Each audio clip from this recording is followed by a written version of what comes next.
कारण समोरच्याची माफी मागून आपण लहान होत नसतो आणि आपण माफी सुद्धा त्याच माणसाची मागतो जो आपल्याला आपल्या आयुष्यात हवा असतो.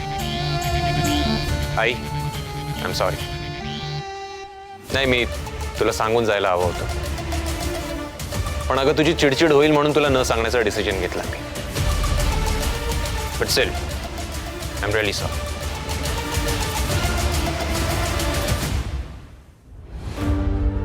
इंद्रा, तुझ्यामध्ये हा समजूतदारपणा कोणामुळे आलाय मला चांगलं ठाऊक आहे.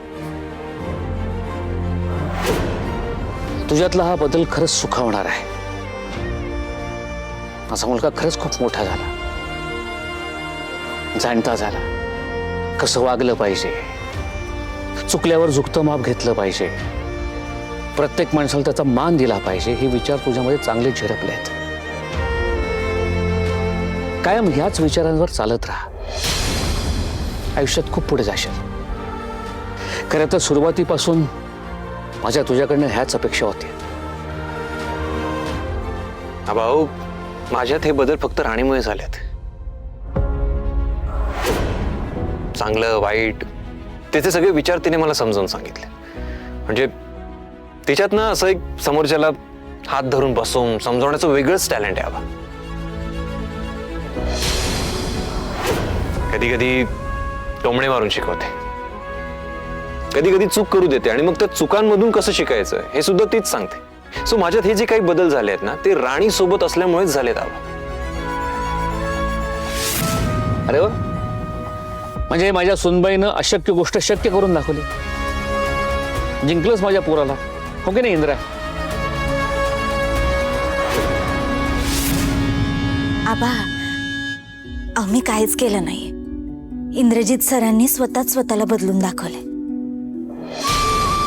अगं, तुझा नवरा तुझं कौतुक करतोय, त्याचा आनंद साजरा करायला शिक. कधीतरी स्वतःच्या चांगल्या कामाचं श्रेय घ्यायला शिक. माफ करा आबा, तुम्ही म्हणालात इंद्रा भाऊजींमध्ये चांगले बदल राणीमुळे झाले म्हणून भाऊजींनी माफी मागितली. पण राणीने कुठे अजून माफी मागितलीये? ती पण चुकलीये.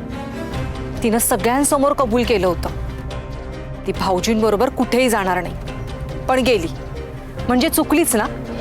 मग तिनेही माफी मागायला हवी. तुम्हाला काय वाटतं आई?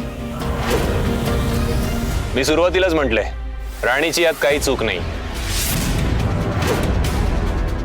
आबा, जेव्हा तिला मी पहिल्यांदा विचारलं तेव्हा ती नाहीच म्हणाली. पण जेव्हा तिला हे कळालं की मी कामासाठी तिला घेऊन चाललो तेव्हा ती यायला रेडी झाली. आणि आई, जर या सगळ्यात कोणाची चूक असेल तर ती माझीच आहे. त्यामुळे तुला काही बोलायचं असेल